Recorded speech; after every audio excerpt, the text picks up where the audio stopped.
What's up, everyone? This is DyanaRozay. Welcome to my channel. You guys saw the thumbnail, so you know exactly why you're here. I bring a unique commentary to your favorite reality TV shows and whatever is happening on social media. So before we get started, please hit the like, subscribe, and that notification bell because that is how others find this video. Also, guys, thank you to all of you who watch my videos and who rock with me, okay? So let's get started. So tonight, Love and Marriage Huntsville gave us a special episode that was celebrating the milestone of them reaching 100 episodes. And also they gave us a clip of the new season. And I'm going to talk about both of them, okay? I'm going to share a little bit about what the fans had to say with the show because I like hearing other people's perspectives. And we're going to get into that tea party from that sneak peek. But let's start with what the fans had to say. Someone actually said that Huntsville is the only show solely centered around a black cast. And that's 100% correct. If you think about it, all of the other shows have been mixed. And here's a bonus for you that wasn't on the show. Both Huntsville and Married to Medicine has the most educated cast of any reality TV series in history. Melody, Martell, Tisha, Kiki, Marceau, Maurice, Martell, Lewis are all graduates of Alabama A&M University. Kimmy graduated from the University of Alabama. Tiffany graduated from Calhoun Community College, and she is doing major things in her career. Stormy did 3 years at Mississippi State, and we already know where she is financially. And Courtney, her husband, did Southern Mississippi University. So shout out to Dr. Robinson. Now, one of the fans actually said they were the best depiction of Black excellence to ever be portrayed on television. But there are a lot of people who also believe that their behavior on the show has fallen short of Black excellence. You guys can let me know how y'all feel about that in the comments. Now let's get to the favorite moments. I would say the first 25 minutes was all about Melody Cherie, and there was one fan who shared her favorite moment, which was the season 1 finale episode when Melody is in confessional, and she said that she's always known God had favor over her life, and that if she keeps herself tied to Martell, she was going to lose that favor.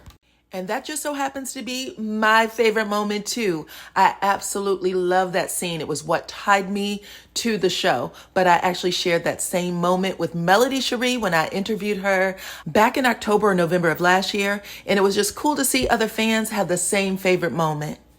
Another fan said their favorite blow-up moment was when Melody and Martell were on the top deck of the yacht. And Melody said, "You should have kept your peen in the household." Destiny acting a fool at the reopening of Madani got an honorable mention. Then we got a little short stroll down memory lane for Martell. People started off giving him compliments, saying that he was fine and beautiful, suited and booted. But there was strong emphasis on his shortcomings, okay? Someone said that the lights are on, but nobody is at home. Someone else said they have a love-hate with him. They're rooting for him, but he always falls short. Tisha and Marceau are considered the most talked about couple on the show.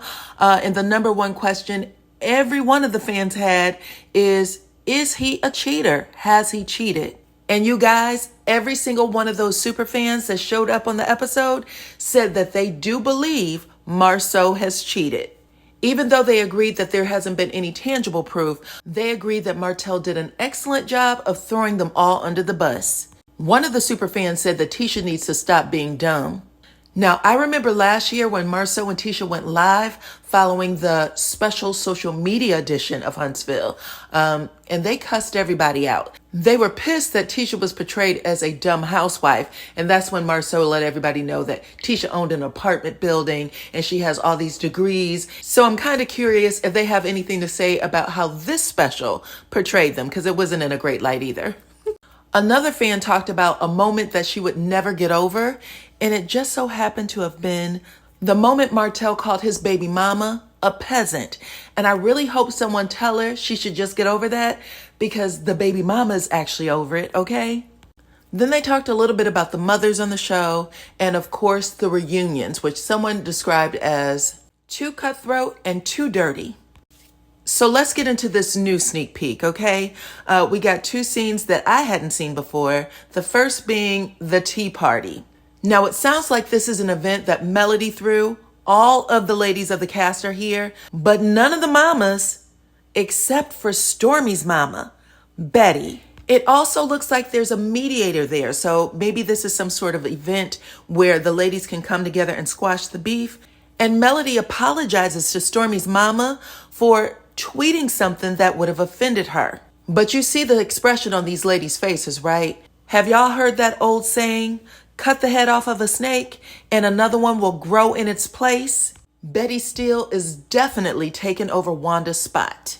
And it sounds like things got so ignorant at one point, the mediator actually had to tell Stormi and her mama, you guys are being rude. But anyways, guys, that long ass message that Stormi had put out the other day where she was talking about the show had put her in the darkest place she's ever been in her life. And now she's made it out of the pits of the valley and on the peak of the horizon. Girl, bye.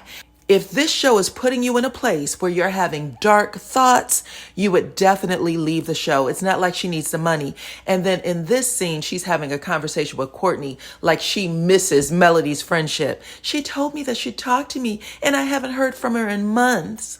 You guys let me know what y'all think in the comments and let's move on to the next. Kiowa is back and she looks amazing too. But she is in town to talk about her son, Monster. It looks like he may be a handful.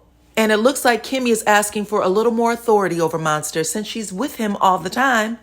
But Kiowa said, not on my watch, not while I am alive. I am still his mama, and you will do nothing of the sort. And Maurice definitely spoke too soon because he was like, absolutely, Kimmy should have the right. But when I tell you Kiowa shut it down, she shut it down. Now, this has been a battle that Kimmy has been fighting for the entirety of this show. And Maurice has always sided with Kiowa and left Kimmy out of it. Now he's saying the opposite. I am very much looking forward to this storyline. Not to mention that Monster looks exactly like his mama. But I'm interested in hearing what you guys have to say about it. Do y'all think that Kimmy should be able to punish Monster if necessary? Or should it be kept between the two biological parents, Maurice and Kiowa? Sound off in them comments.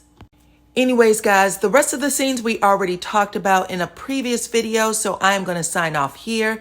Be sure to hit the like, subscribe, and your notification bell. Don't forget to follow me on IG and on Facebook. You can find the information for both of those groups in the description box, okay? The link for Facebook is in the description box. Don't forget to agree to the rules. There's a little checkbox that you'll have to mark in order to get into the group. Thank you to my moderators for helping me out over there, and I will catch you all on the next one.